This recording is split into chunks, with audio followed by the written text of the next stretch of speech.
Stop being intimidated. Peel away the suits and the ties, and you'll see these are hairy-legged humans just like yourself that are pretty much just giving a pretense that they know more than they actually do.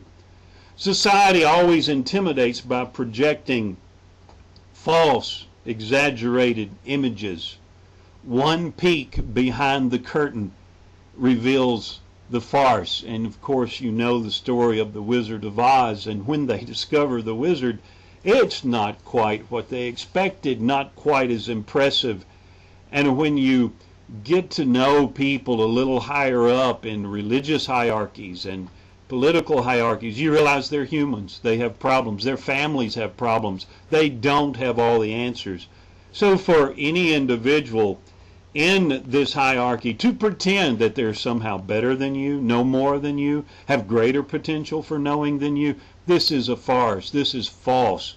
And these idols are falling down and crumbling as I speak. And it's a wonderful thing, a little destabilizing, but a wonderful, wonderful experience. You know, if you spell the word world, I have an acronym, web of ridiculous, lies, and deception. And I want to say to you, friend, you are being programmed at an incredible pace with television, politics, the news, the internet. We are being spoon-fed information that is spun out from the think tanks and social engineers who want to invoke certain emotions within us.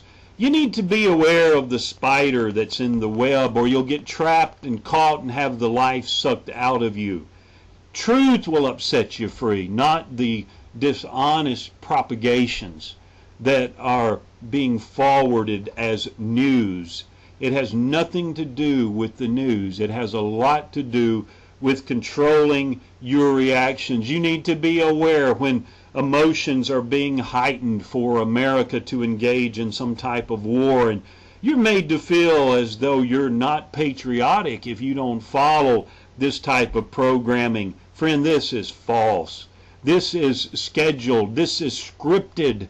This is being orchestrated and being played out for you. Do not allow your emotions to get caught in the passionate rhetoric that is being placed in your ears. Learn to think critically, and you will find yourself a much happier, freer individual. The biblical Job said that great men are not always wise. We're constantly programmed to give our power away to the experts rather than to use our own good judgment. You have two eyes and you have two ears. You have the ability to assess what has happened in history. Was it beneficial when empires began to be built? Did they ever last? Did they ever succeed? Has anyone ever successfully conquered this global diversity?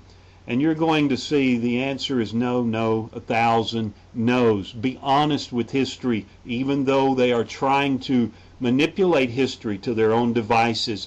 Look at the truth squarely. Do not give your soul away to the expert preacher.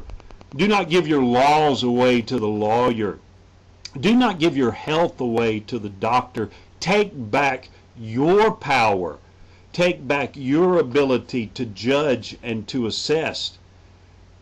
Terry Cole Whitaker, a teacher in the 80s, I believe I read a book of hers, and she encouraged me to trust my own guidance system, not depending on what someone else telling me what I like, what I want, but getting in touch with what I really want, who I really want to be with, what I really want to read. And I want to say to you, trust your own observation, intuition, and experience. Read the compass of your own heart. I love a verse in Ecclesiastes that says, God answers in the joy of the heart. the real answer for you is, what do you really want to know more about? What is blissful to you? Joseph Campbell, of course, the teaching as he studied the mythologies, and his belief, the greatest message was to follow your bliss.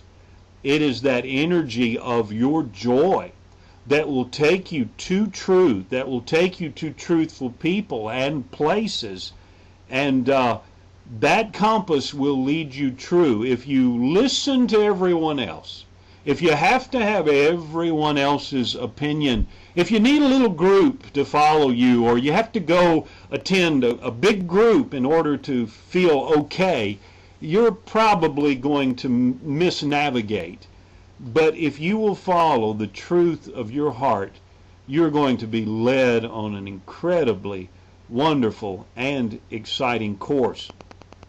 Maybe you do not have all the answers, but at least you are open to the questions. And being open is so very important. Oh, I was told as a child, if you're too open-minded, your mind will fall out. You know, aren't these wonderful statements to encourage honest and truthful research and study? No, if you open up to that which is reliable, that which has credence, that which is backed by multiple witnesses, testimonies, that which is universal. It doesn't just apply to your culture. It's not only true in your culture, but it would be true in any culture. It'd be true in any point of history.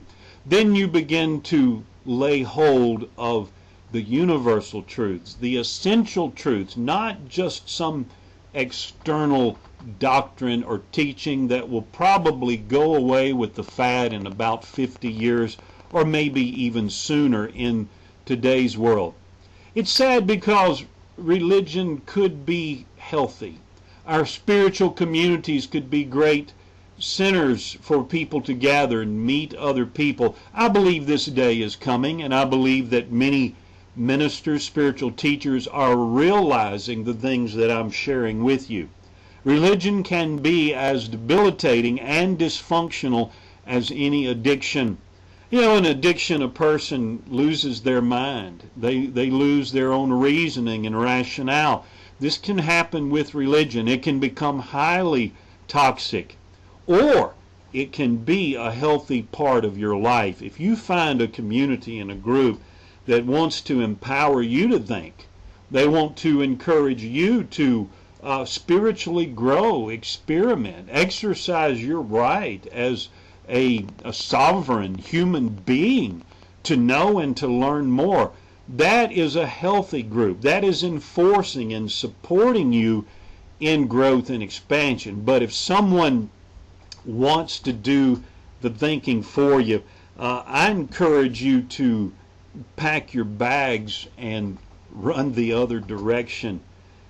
Let me say this: toxic families tend towards toxic faith. Healthy families choose otherwise.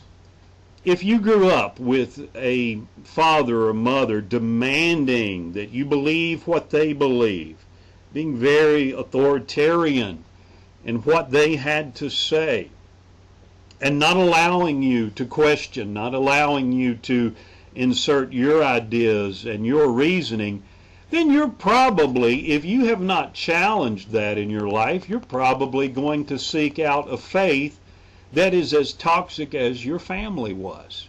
You will probably seek out a very authoritarian male figure. You will be absolutely repelled if a female happens to go to the pulpit, because that does not fit the mind frame that you grew up in. I encourage you to really examine some of your family issues. Were you really allowed to question? Did your parents read and study and examine a broader scope of truth? If not, you may simply be duplicating your family experience in your church and in your spiritual experience.